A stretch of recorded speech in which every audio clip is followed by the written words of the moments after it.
Happy day, friends! It's me, Happy Murphy, and I am the Happy Humanist. I love to talk about happiness, humans, and happy humans. If you too are interested in having more happy humans on this planet, as well as ways to maximize our collective happiness, then come on in. You've come to the right place. I appreciate you being here, and I hope you like what you hear. If you do, please subscribe to the channel and consider joining the Happy Humanists. Because remember, only together can we forge a happier future. So come on in. Let's begin.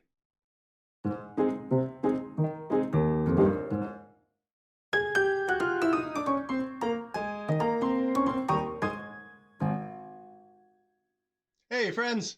In this one, we look into the logical absolutes and how they may unconsciously hinder our happiness. Our brains use the logical absolutes to make sense of, to organize the world. But, well, have you ever considered how our brains go about this organization? Or, well, what effect, if any, that this organizing has on your happiness? Let's investigate.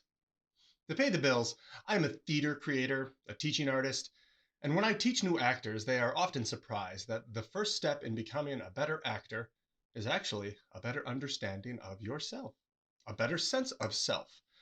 But what does that even mean, Happy? A better sense of self? The self, isn't that just me? I was always confused when someone would say, "Who are you?"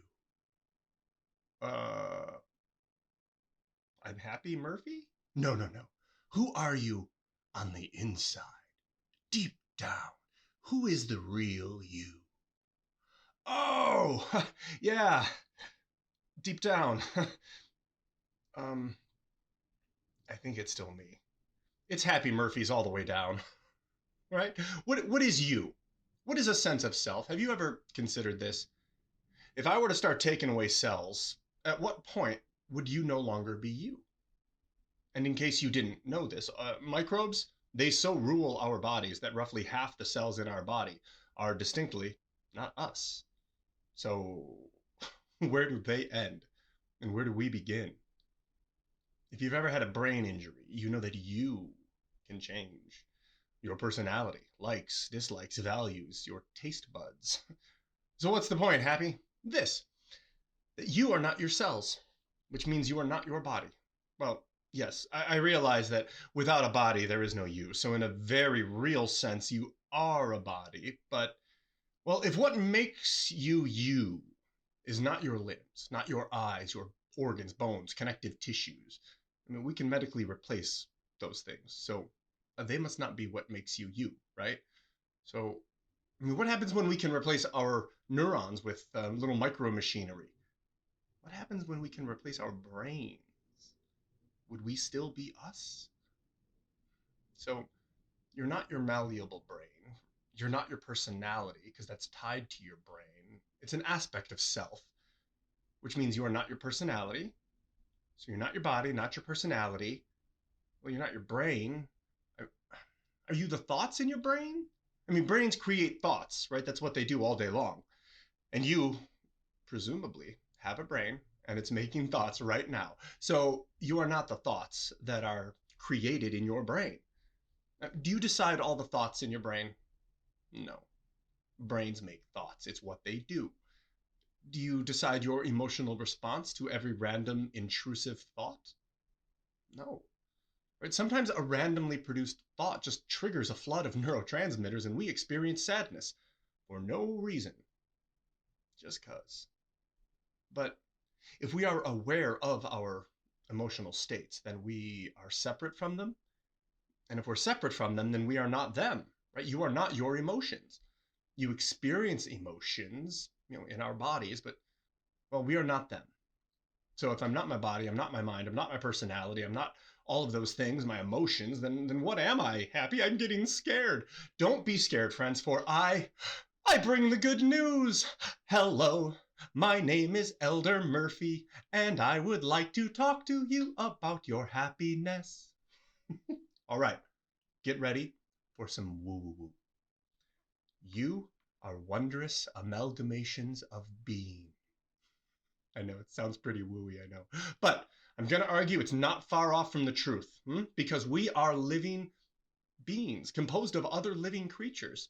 And right now, ourselves, right, yours, mine, every bit of life on this planet are engaged in respiration via proton flux, electron redux, these things that are happening on a scale that our brains can't even fathom. But we can measure scientifically. For descendants of apes, we are truly remarkable. But, well, being beings in this universe, we are constantly enervated by gravity, by electromagnetic signals that are sent to our brains, which are then interpreted via a complex neural network that is also in constant flux. The truth is that you are not a constant, right? You are constantly changing. What makes you is constantly changing. And that's the problem when it comes to happiness and the logical absolutes. We're constantly changing, but they are, well, it's in the name. They're absolutes. So, what are these logical absolutes? Well, according to Wikipedia, the laws of thought, the logical absolutes, are the fundamental axiomatic rules upon which rational discourse itself is often considered to be based. Whoa, a lot of words! They just help our pattern-seeking brains make sense of the world. When our ancestors saw a lion on the savannah, thinking in logical absolutes helped them to recognize, to organize, that what they were seeing was a threat, and it should be treated as such.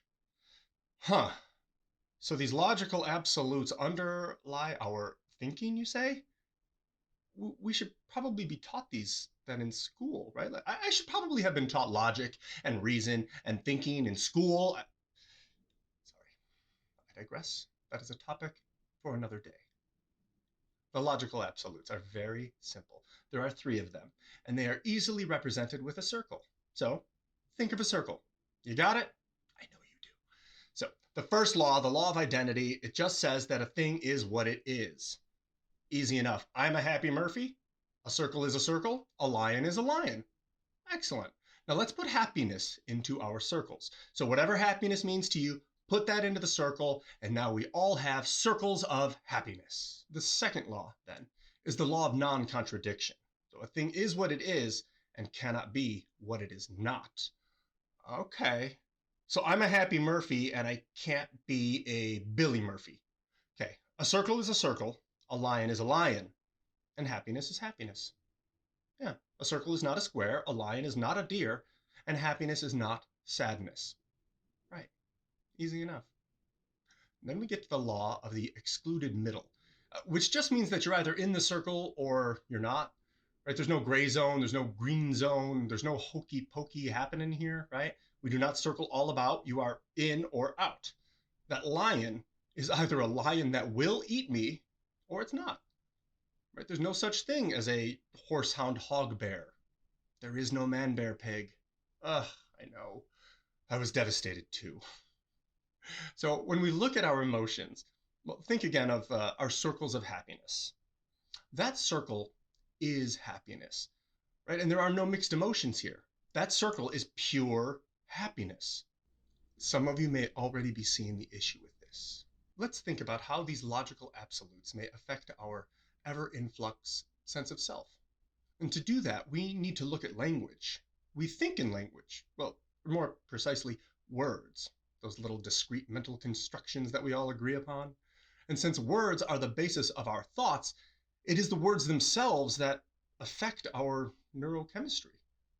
We've all heard that words have power, but have you ever stopped to consider what that means?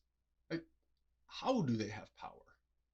Well, words have power because they affect our neurotransmitters, right? And our neurotransmitters, they drive our entire body.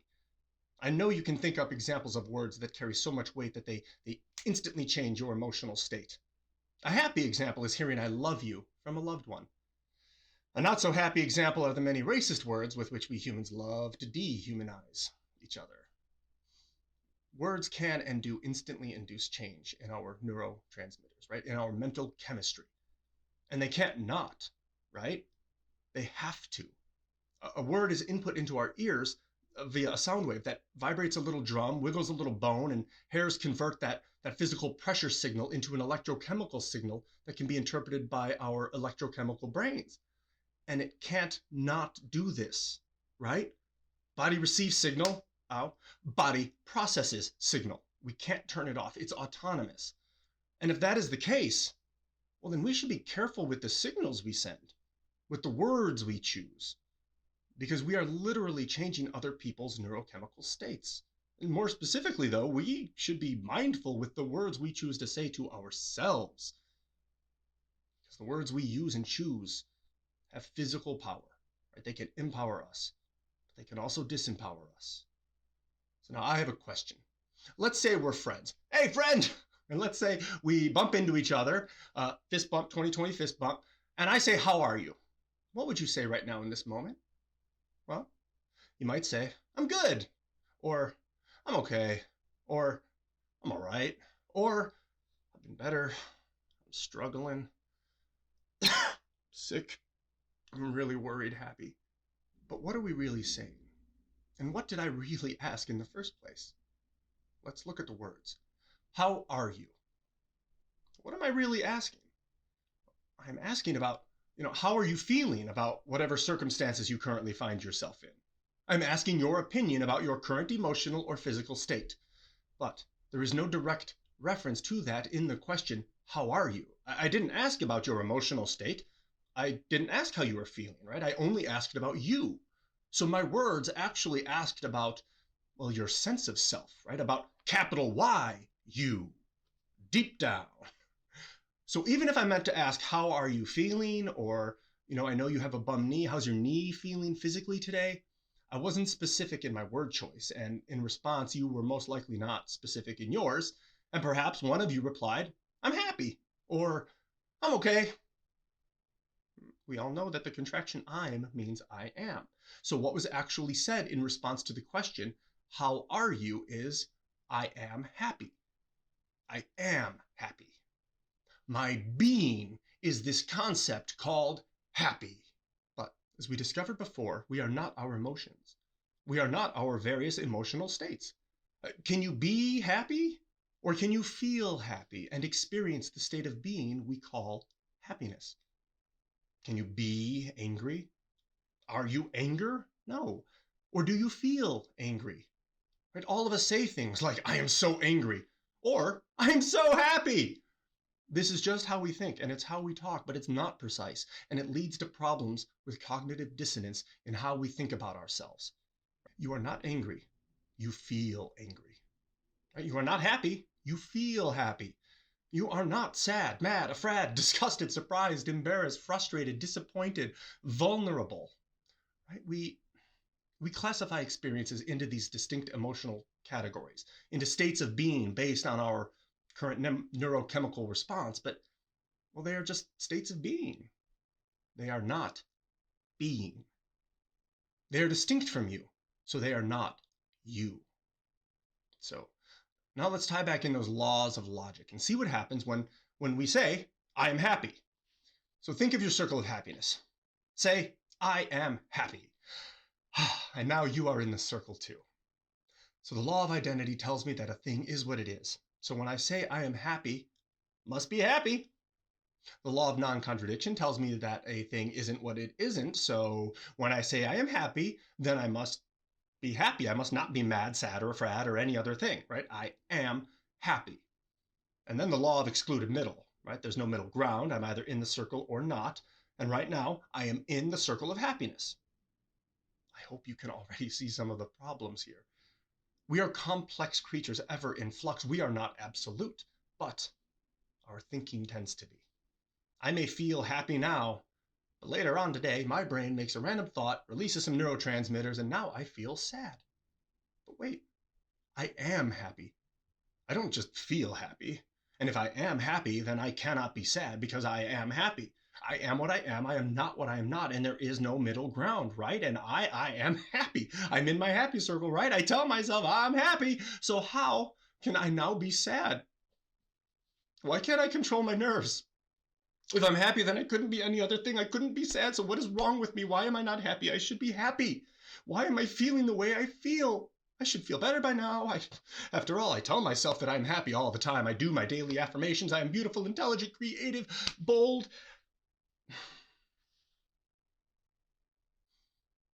Can you see how this word choice of expressing any emotion or feeling as an I am statement can lead you down a path that does not actually maximize your happiness or empower those emotions?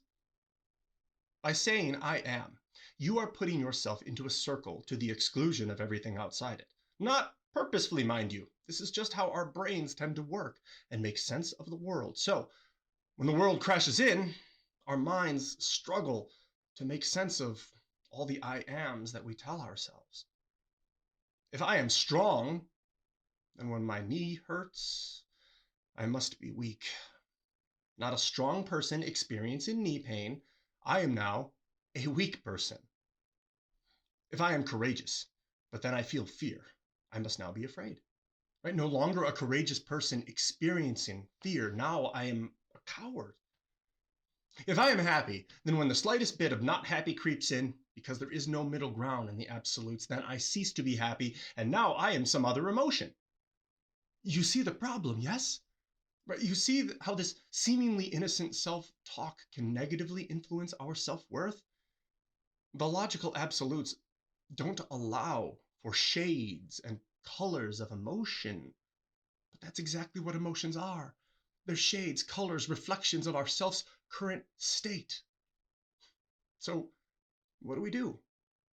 We look at the language, right? Because it is what triggers the neurotransmitters and the cognitive dissonance. We look at the words because words have power. We can't be happy or mad, sad, anxious, depressed, elated, joyful. So given that, is there a stronger word choice that we can make when expressing ourselves? Yes, there is. I feel happy. I feel mad. I feel angry. I feel sad. I feel really intelligent. Wow, I feel really dumb. I feel anxious. I feel depressed. I feel better. I feel joy. I feel strong. I feel beautiful. I feel gratitude. Next time you want to say I am, try on I feel. See how it feels. And let me know how you're feeling, friends. You are a complex being. You are not an absolute. Our minds may prefer to process things in this manner, but we can control the narrative we tell ourselves, right? I feel allows you to open the circle, to pour in the emotional pigments, to mix them all up, and to paint with multiple colors simultaneously. There is no need for inner conflict because we are marvelous amalgamations of being. We can feel happy, sad, mad, and afraid all at the same time. And I feel thankful if you've stuck around this far. I feel. Some of you might be wondering, what am I exactly then? Well, I am an amazing conscious being composed of other living creatures, interacting with other living beings, creating a shared reality with other minds in an ever-influx universe that is all made out of forever. That's what I am. And so are you. Thank you for being with me today. I appreciate each and every one of you, and I hope your journeys are full of joy and happiness. And remember, we are all we've got. It's up to us. The future is coming, and someday this will all be a long time ago. So let's take care of each other and make this world better together. Bye, friends.